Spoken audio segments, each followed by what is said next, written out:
Hello cricket lovers, welcome to sports bulletin channel. ఈరోజు మనం రేపు ఛాంపియన్స్ ట్రోఫీలో జరగబోయే రెండవ మ్యాచ్ గురించి మనం మాట్లాడుకోబోతున్నాం. సో ఈ వీడియోని మీరు లాస్ట్ వరకు చూడండి. ఇలాంటి వీడియోస్ మన ఛానల్లో రెగ్యులర్గా వస్తూనే ఉంటాయి. సో అలాంటి వీడియోస్ మీరు మిస్ కాకుండా ఉండాలంటే ఈ ఛానల్ని సబ్స్క్రైబ్ చేయండి. సో సబ్స్క్రైబ్ చేశారు కదా, వీడియోలోకి వెళ్ళిపోదామా? ఓకేనా? డన్. రేపు దుబాయ్ వేదికగా ఇండియా అండ్ బంగ్లాదేశ్కి ఐసీసీ ఛాంపియన్స్ ట్రోఫీలో సెకండ్ మ్యాచ్ జరగనుంది. ఈ మ్యాచ్ రెండు జట్లకి చాలా కీలకమైన మ్యాచ్. ఎందుకంటే ఐసీసీ ఛాంపియన్స్ ట్రోఫీలో ఎవ్రీ మ్యాచ్ ఒక నాకౌట్ మ్యాచ్గానే ఉంటుంది. సో దానివల్ల ప్రతి టీంకి ప్రతి మ్యాచ్ చాలా ఇంపార్టెంట్. సో ఏ ఒక్క మ్యాచ్ ఓడిపోయినా వాళ్ళ సెమీఫైనల్ ఆశలు గల్లంతైనట్టే. ఇక దుబాయ్ మ్యాచ్ విషయానికి వస్తే ఇది ఒక లో స్కోరింగ్ వెన్యూ. ఇక్కడ పిచ్ ఎలా ఉండబోతుందంటే ఇటు స్పిన్కి అనుకూలిస్తుంది, అటు పేస్ బౌలింగ్కి కూడా అనుకూలిస్తుంది.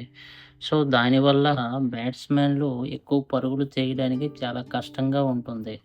అయితే మనం దుబాయ్ స్టేడియంలో ఓడిఐ మ్యాచ్ల యొక్క స్టాట్స్ని మనం గమనిస్తే ఇక్కడ టోటల్గా 58 మ్యాచ్లు జరిగాయి. దీనిలో బ్యాటింగ్ ఫస్ట్ చేసిన వాళ్ళు 22 మ్యాచ్లు గెలిస్తే, బ్యాటింగ్ సెకండ్ చేసిన వాళ్ళు 34 మ్యాచ్లు గెలిచారు. సో ఇక్కడ యావరేజ్ స్కోరే 218గా ఉంది. నెక్స్ట్ మనం ఇండియా బంగ్లాదేశ్కి మధ్య ఇప్పటివరకు జరిగిన ఓడిఐ మ్యాచ్ల యొక్క స్టాట్స్ని మనం గమనిస్తే ఇండియా బంగ్లాదేశ్కి మధ్య ఇప్పటి వరకు 41 మ్యాచ్లు జరిగాయి. ఈ 41 మ్యాచ్ల్లో ఇండియా 32 మ్యాచ్లు గెలవగా బంగ్లాదేశ్ కేవలం 8 మ్యాచ్ల్లోనే గెలిచింది. ఒక మ్యాచ్ నో రిజల్ట్గా ముగిసింది. అయితే ఈ మ్యాచ్లో మన టీమిండియా నుంచి లైక్లీ ప్లేయింగ్ 11 మనం గమనిస్తే కెప్టెన్గా రోహిత్ శర్మ, శుభ్మన్ గిల్, విరాట్ కోహ్లీ, శ్రేయస్ అయ్యర్, కేఎల్ రాహుల్, హార్దిక్ పాండ్యా, రవీందర్ జడేజా, అక్షర్ పటేల్, కులదీప్ యాదవ్, హర్షదీప్ సింగ్, మహమ్మద్ సమీ. మన ఈ ప్లేయింగ్ 11లో మనకి బిగ్గెస్ట్ స్ట్రెంత్ ఏంటంటే మన బ్యాటింగ్ ఆర్డర్లో రోహిత్ శర్మ, శుభ్మన్ గిల్ అండ్ శ్రేయస్ అయ్యర్ మంచి ఫామ్లో ఉన్నారు.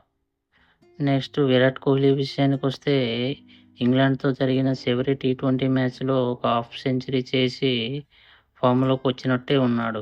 అయితే మన బౌలింగ్ ఆర్డర్లో బుమ్రా లేకపోవడం అనేది మనకు ఒక పెద్ద డిసడ్వాంటేజ్ అని చెప్పుకోవచ్చు. అయినా సరే మన వాళ్ళు మనల్ని డిసప్పాయింట్ చేయకపోవచ్చు. నెక్స్ట్ మనం బంగ్లాదేశ్ టీం యొక్క ప్లేయింగ్ 11ని మనం చూసుకుంటే తంజిద్ హసన్, సౌమ్య సర్కార్, నిజముల్ శాంటో, తౌదీ హార్డీ, ముష్ఫికుర్ రహీం, మహమ్మదుల్లా, మెహదీ హసన్ మిరాజ్, రిషద్ హుసేన్, తస్కిన్ అహ్మద్, నషీద్ రాణా, ముష్ఫికుర్ రహీం. నెక్స్ట్ మనం బంగ్లాదేశ్ టీం యొక్క స్ట్రెంగ్త్ అండ్ వీక్నెస్ల గురించి డిస్కస్ చేసుకుంటే వాళ్ళు ఏ ఒక్క కేటగిరీలో కూడా హై పెర్ఫార్మెన్స్ అనేది చేయలేకపోతున్నారు. అటు బ్యాటింగ్ ఇటు బౌలింగ్ ఏ ఒక్క విషయంలో కూడా వాళ్ళు ఒక మంచి పెర్ఫార్మెన్స్ అనేది ఇవ్వలేకపోతున్నారు. ఇది వాళ్ళకు ఒక పెద్ద డ్రాబ్యాక్గా మిగిలిపోతుంది. So that's it guys, this is our video. మా యొక్క ఎక్స్ప్లెనేషన్ మీకు నచ్చినట్టయితే ఈ వీడియోని మీ ఫ్రెండ్స్తో షేర్ చేయండి. Thank you. జై హింద్, జై భారత్.